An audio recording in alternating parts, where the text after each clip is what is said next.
Hi, everybody. I'm Bob Marone for Westchester Talk Radio. Welcome once again as we get together with our friends from Hightower, Westchester. And today's podcast, Insurance. And we are joined this afternoon with Roman Chosick, the managing partner and director of Hightower, Westchester, and Tim Smith, the regional director from Aimcore Insurance Group. Welcome, gentlemen. Now, Roman and Tim work together to help clients solve various needs when it comes to insurance planning. Today, we will be discussing various types of insurance, such as life insurance for individuals and business owners, long-term care, and general overview of disability insurance. Let's start with Roman. Can you tell us how you incorporate insurance into your practice? Thanks, Bob, and welcome, Tim, to our first podcast with you. So appreciate you being here. Thank you. So as far as our practice, as many of you know and Bob knows, I mean, we're holistic in nature. Our viewpoint is really starting and ending with financial planning, but ultimately, what we're focusing in on are families. We do some work with foundations and endowments. And we really have a primary focus around business owners, which we've seen there's a specific type of need for them, as we all know. And for us, when we start the process, it starts and ends with financial planning. And every single plan, obviously, is customized to people's own individual goals and objectives. And insurance is a real integral part of the overall process, as many of you are involved in that. So it's an important piece to the overall puzzle. And working with Tim and having the right team for us is just very important. We've worked with him for a little bit of time now, but from what we're seeing, and we're very comfortable in his experience and his team with Aimcore. We're happy to have him on board. Well, Tim, that brings us to you. Tell us a bit about your practice and how you work with the Hightower Westchester team. Fantastic. And yeah, personally, I started in the business about 30 years ago now. And have really delved into the world of life insurance, long-term care insurance, disability income insurance, with a real emphasis on estate planning and business planning. As Roman mentioned, Hightower is so skilled in the financial planning world, and to a lot of people, that means investment planning, and growing your assets. But what we'd like to do is kind of take that second step and talk about protecting those assets and those income streams that they've built so well. Our motto is we protect what you build. So Aimcore, specifically, we've been we're a founding member of Aimcore Group over 12 years ago. And our business model is to team up with financial advisors like Roman and their firms to help add that protection element to the portfolios that they're building. Roman, what are some of the types of insurances that you focus on? Yeah, thanks. So for us, again, we're broad in nature, and we look at this from a really holistic point of view. And as much as we do many different things for many different people, I mean, the things that we're going to talk around today are more around life insurance being term, being permanent. We're going to discuss a little bit about long-term care, which is a very timely and hot topic these days. And we'll also touch a little bit on disability, which is something that we feel is not necessarily spoken all that much. But when we're dealing with business owners, it's something that we need to cover to make sure they have enough of that as well. Well, those are all important things. And remind me later to talk about buy and sell insurance. Tim, can you give us some insight around permanent life? Let's go there first. Permanent life insurance, the landscape there. Why should someone get it? And what is the importance of it? Absolutely. I would say there are 3 or 4 primary reasons why someone would be looking at a permanent life insurance plan. And the first is probably the first one that comes to mind for most people. We call it income replacement. If you love somebody, you're married, you have children, your income is important to maintain a lifestyle, that right there is going to be your number one need for life insurance. If you're not here, can you provide the money that's going to be needed for those people that you love to live the lifestyle that you would wanted to provide for them should you have been here? So family planning and income replacement. For people with a little bit larger estates, we get into estate planning. And this is a field, it's in the news right now. You have a certain excludable amount of assets when you have a significant estate.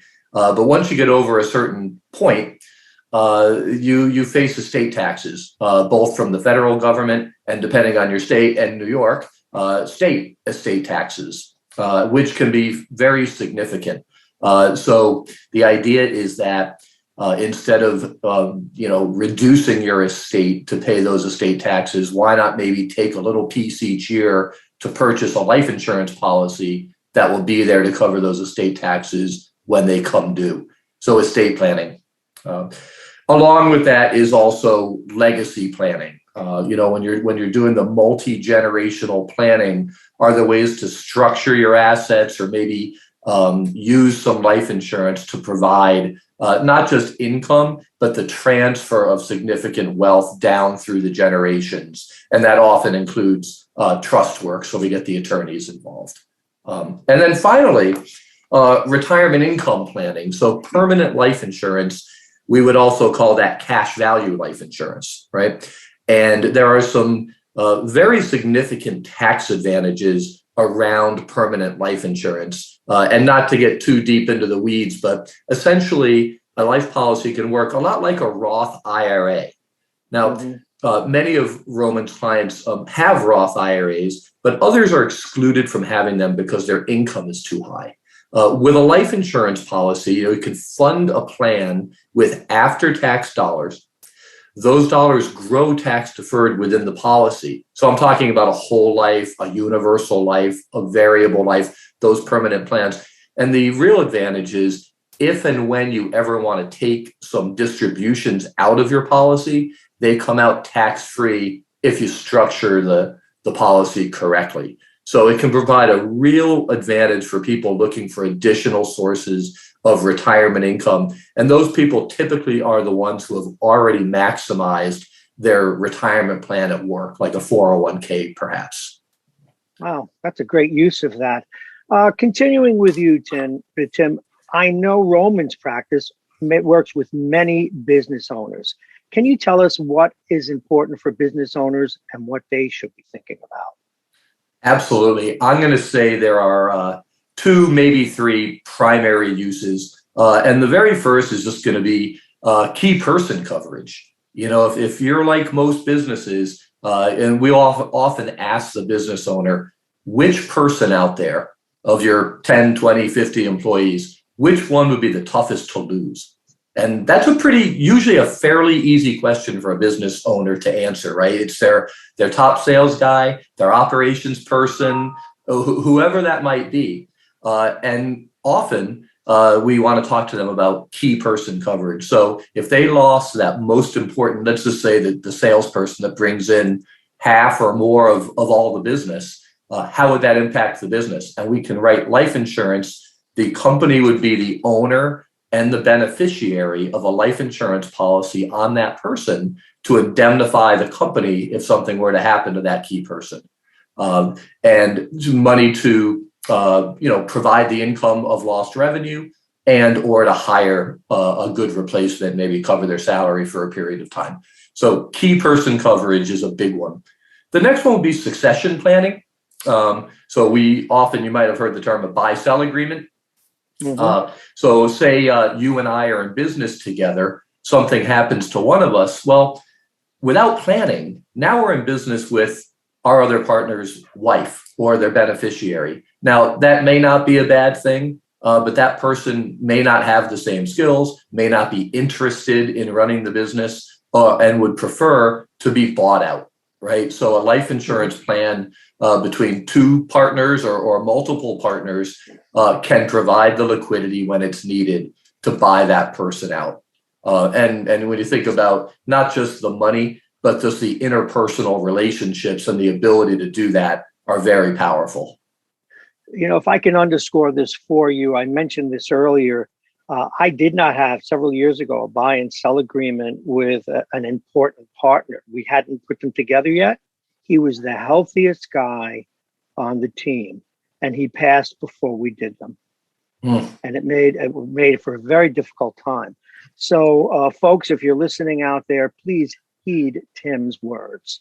With that, Roman, with the business owner, I'm sure there are many more parts when assessing insurance needs. Yeah, no, definitely. I mean, I think to Tim's point, I think the one key word that just defines it all, it's complicated. Every situation is very complex and there's a lot of moving parts. And for us, it's understanding as far as what's underneath the hood. How do we sort of make this work for the overall business, the family dynamic and all? What's happened of late, which we see is with COVID and everything else, is there's sort of a disconnect behind as to what people think their valuations are as far as a company and what it currently is. Certain businesses are clearly valued a lot more, whereas others are, let's just say, unfortunately not. So for us, it's coming in there, assessing, looking at the business model, making sure we start with what the business is worth. And then from that point on, we could ultimately plan and factor in the insurance parts of it as to what ultimately makes sense, right? Because we've seen many different situations where we have two owners, person passes away, their spouse comes into the business and it disrupts the business. And if not, it almost always creates complications. So for us, we start with the end in mind and really build backward from there because we clearly want to have a plan in place or a roadmap. And, the other part of it with the insurance is as much as the focal point is the business, you want to integrate this on a personal level, right? Because there's two pieces here, the business part, and then you ultimately have the personal part, right? And those things should really speak to each other. And we find at times what does occur is that you have a business plan and then you have a personal plan. And then it's just like two separate different silos. Well, they have to be integrated. Right. And that's ultimately part of our responsibility is to make sure. And then when business succession comes about, you have younger kids coming into the overall equation. It changes the entire dynamic. So the key here is to review, understand, and modify. Roman, another big topic for many, and this is personal in many ways, long-term care. What are your thoughts around this? Yeah, I mean, pivoting into this world, my experience with this and doing insurance for 20 plus years, I still remember back in I think it was 97, 98, I had a cardiologist who was retiring. And he said to me, and I remember, he goes, look, I'm retiring and I'm in my 60s and I want the best policy for my wife and I. And back then, Tim, I know you could attest to this, there were policies, which were these Cadillac policies, which you could literally get unlimited amount of benefits. Well, that ship has sailed years ago, and unfortunately, those insurance companies mispriced a lot of this. But I think we had the foresight to see the importance of this particular type of long-term care part of it. So for us, when we look at the planning process, it's something we weigh heavily, and we make sure to have the discussion or conversation. What we find, it's an emotional, I hate using the word sale, but it really is. Unless you've gone through it, unless you have parents, unless you understand exactly as to the moving parts, it's a challenging type of a sale to an individual. But again, it's something as the narrative gets kind of deeper. And the irony of this whole thing, or at least when we are interviewing the retirees, one of their biggest concerns as of now is making sure, one of the top two, is that their kids do not take care of them. In other words, they want to have the flexibility of having their kids have the autonomy and independence to do what they want to do. Because what we're seeing now is a lot of the adults, or at least the parents, taking care of their parents, and now they're taking care of their kids. So that's one of the key concerns. And for us, it's alleviating it. And look, ultimately, it's ensuring that piece of it. So it's an important conversation and one that needs to be had constantly. Let's move to Tim now. Can you give us your thoughts on long-term care? And also, can you explain the types of policies that are available? Absolutely. And Roman, you really hit the nail on the head there. I think the less experienced planners look at long-term care as purely a financial question and protecting assets. And what I've learned through the years, it really is more of a emotional type sale. We get the family involved, and people really feel very strongly. And we're really talking about now, baby boomers and aging baby boomers. They're independent people, and they don't want to be a burden not only on their children but on anybody else. So you're right on with that. In terms of covering the risk, it's really evolved. Going back, right about 30 years ago is when the first long-term care policies were rolled out, and there were dozens of companies providing coverage. They didn't exactly get it right in terms of their expectation of how many of those folks would end up on claim, how many people would drop the policies, and even more importantly, the low interest rate environment has really impacted their ability to make money on the reserves that they invest to back up those promises. So those things combined have resulted, and I'm going to say something that probably many listeners have read in the paper or gone through themselves or heard from a neighbor, pretty significant rate increases on these policies through the years. So it kind of gave the industry a black eye, even though it's very needed. And they're not bad people running these companies. It's just that they didn't really price them right. So of all those dozens of carriers, right now there are only a few that are left. Just really a couple of carriers that sell long-term care insurance. But as any industry, the life insurance business is very innovative, and there's a lot of very smart actuaries out there trying to develop a better mousetrap, if you will. So there are two that I would mention. One is traditional life insurance, where you can add a feature, we call it a rider in our business, to cover long-term care.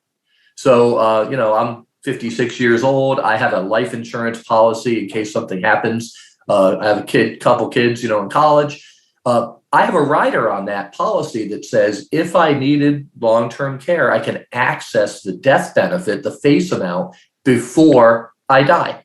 Okay. So for a little bit additional premium, you can purchase that rider right on the life insurance that many people already think it makes sense to own, So that's one way of doing it.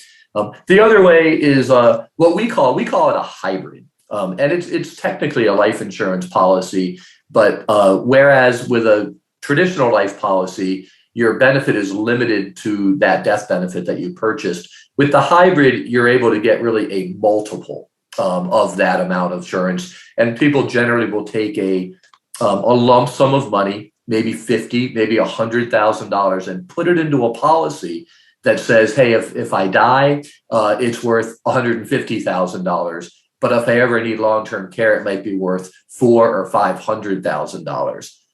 So two different kind of twists on using life insurance to cover long-term care.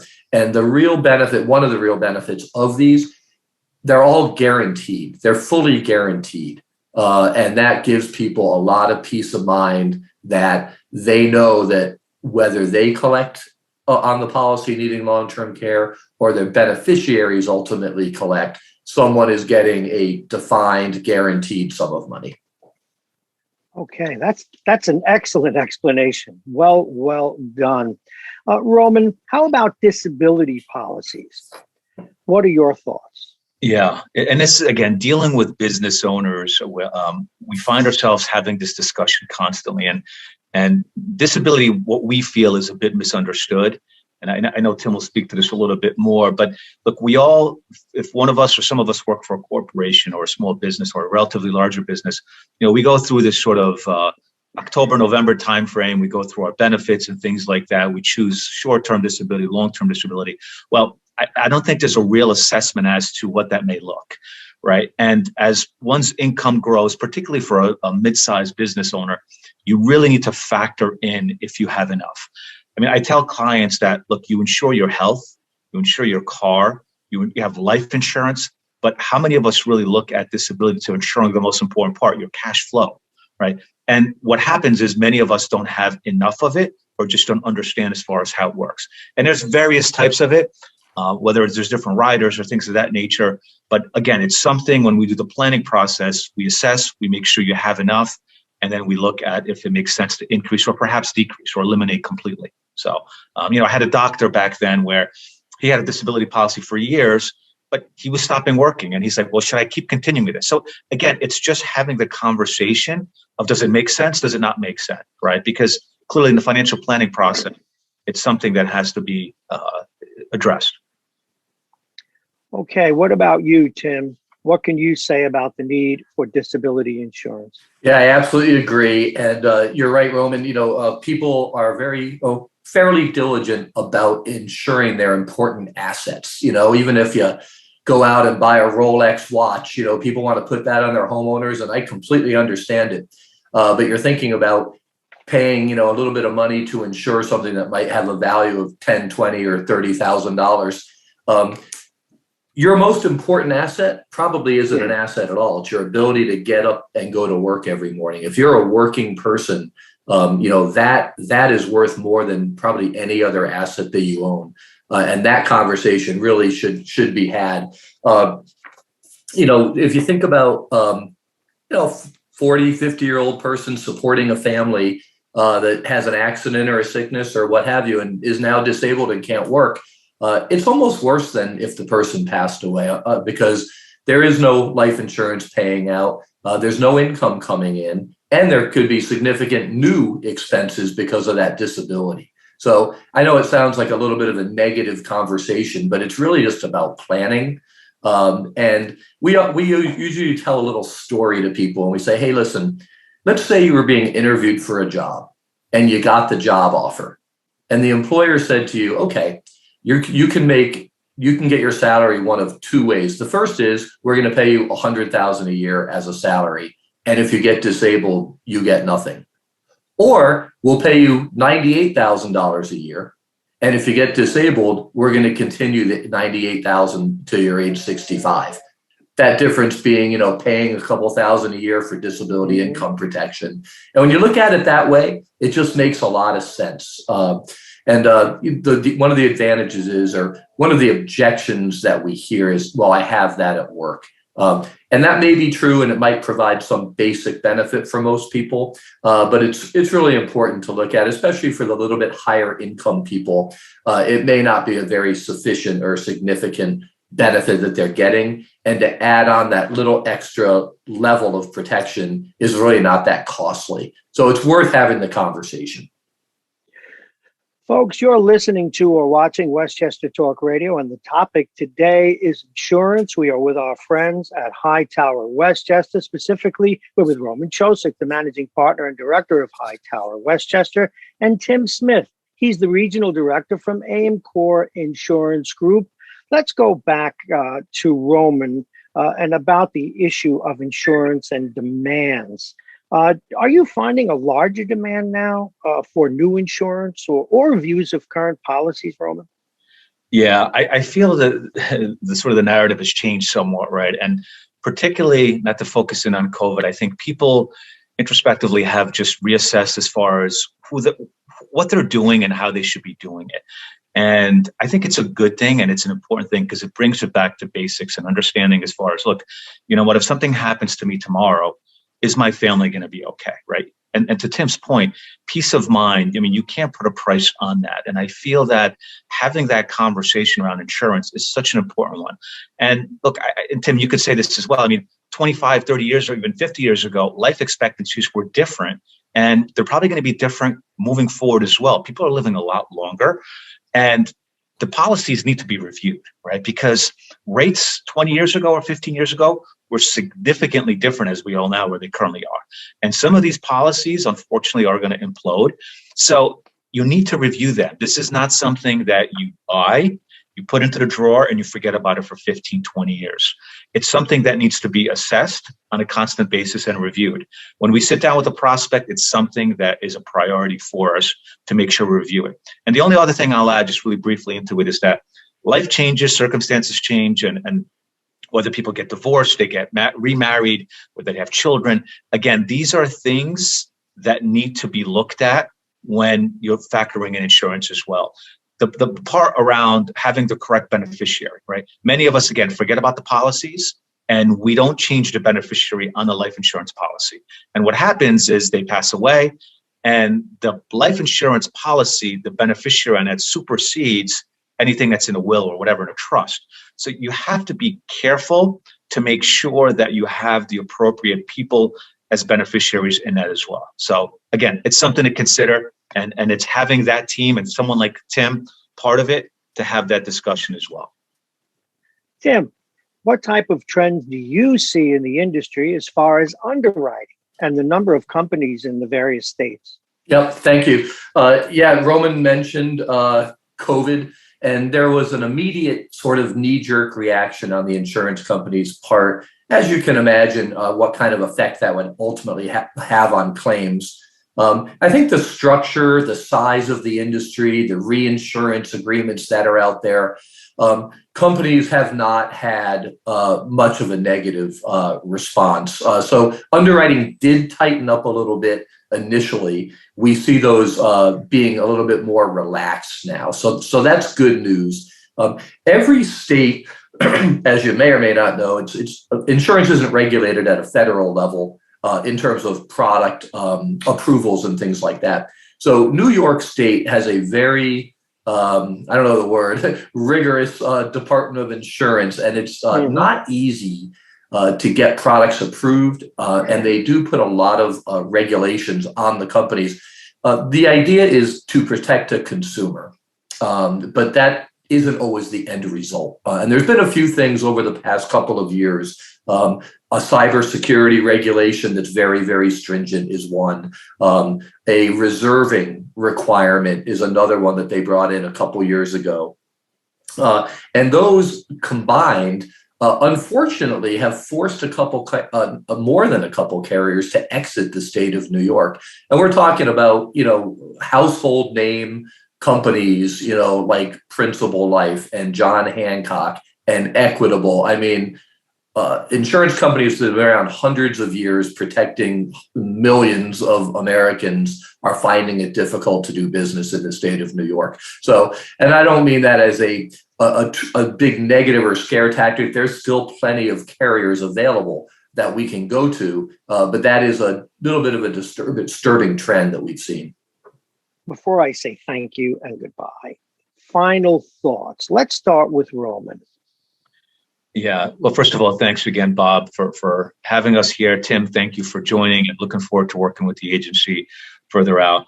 I think it's just like anything. It's having the right team and having the right advisor to address these specific concerns and really having the discussion. And the one thing I tell people is that in the ideal world, you want to have everybody sitting at the table, right? You want to have your advisor, the family. You want to have even kids understanding sort of what we're doing and why we're doing it, right? Because we've had situations where somebody inherits a significant amount of money. They have no idea. They don't understand it. But for us, it's the educational piece. It's an important part of the overall process, and making sure everybody understands their part, their role as to what needs to get done. And again, I think it's having, whether it's somebody like an advisor quarterback the process to become that CFO, or whether it's somebody else in the overall team, it's making sure everybody speaks to each other. We're not doing things in a silo. Everybody needs to understand what's going on and why it's happening. Tim? Yeah, and I agree with that, Roman. And the one thing I would add is you talked a little bit about reviewing in-force life insurance. That is critically important. And you're right. I recently had a family friend pass away, and the beneficiary of the life insurance was his ex-wife. And fortunately, they're good people. She's doing the right thing. It was intended for the children, and that's just a quick personal aside, but reviewing those things could be critically important. Beneficiaries, the type of policy, the structure of the policy, and the ability. We talked about some of these long-term care life insurance opportunities. Some people, may have bought a plan 10, 20, 30 years ago for family protection, but their needs have changed. Their kids are out of the house. They're successful. They don't really need to replace income for them anymore. Maybe we can take that policy and repurpose it to cover the long-term care need, for example. So maybe just a simple switch may not cost the person anything other than moving a policy and provide a real strong benefit going forward. So if you don't have coverage and you want to have a conversation about what might make sense for you, that's number one. If you do have coverage and you want to get a second opinion, should it be changed in some way? Can we repurpose it? That's number two, and we're here to do that as well. So again, I tend to say it once in a while, but working with financial advisors, build those assets, but make sure you protect those assets too. Absolutely. I'd like to go back to Roman one more time. Roman, as someone who anchors these podcasts, the thing that really impresses me, I mean, today's discussion was insurance, but insurance is protecting your assets. What assets to invest in is growing your wealth. The different types of investments, the overall need to plan.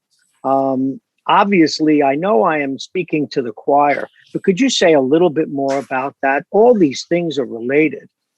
Yeah, no, it's true, Bob. And I think to that point, right, you can't look at each particular asset class as sort of different, right? You have to see how they all ultimately fit into the overall plan. And I think Tim summed it up well. Is, we live in a world right now where there's uncertainty, forget about the political piece of it just for a minute, but my takeaway is that there's so much unknown, right? From an estate planning point of view, how taxes are going to move in the overall scenario, right? And I tell people is that you need to adjust accordingly based upon where we think the world is moving or evolving to. And having the right assets in the right buckets are as if not more important, right? Like having a Roth component, as Tim alluded to, as far as having a piece of insurance policy where you could borrow or take some money out tax-free, to us, that's a tremendous value, right? Because for us, we try to control that tax delta, right? You need people to understand and coordinate with the account as taxes change. Well, how are we going to minimize that required minimum distribution because all of a sudden your tax situation is as such and it's going to put you in a higher tax bracket? Well, let's complement it with a life insurance policy, which will ultimately give us more flexibility. So again, it's, we do a lot of time around modeling, and there's no ideal or one solution, right? The one constant, as we all know, is it's going to keep changing, and it's going to change 5 years from now. And if the estate plans change, we have to adjust accordingly. And again, it's having these conversations, whether it's with Tim or others, to make sure we're doing things in a proper manner. Well, I want to thank both of you. It's certainly been informative for me, and I'm sure our listeners. Folks, I'm Bob Marone for Westchester Talk Radio. You've been listening to yet another podcast with our friends from Hightower Westchester.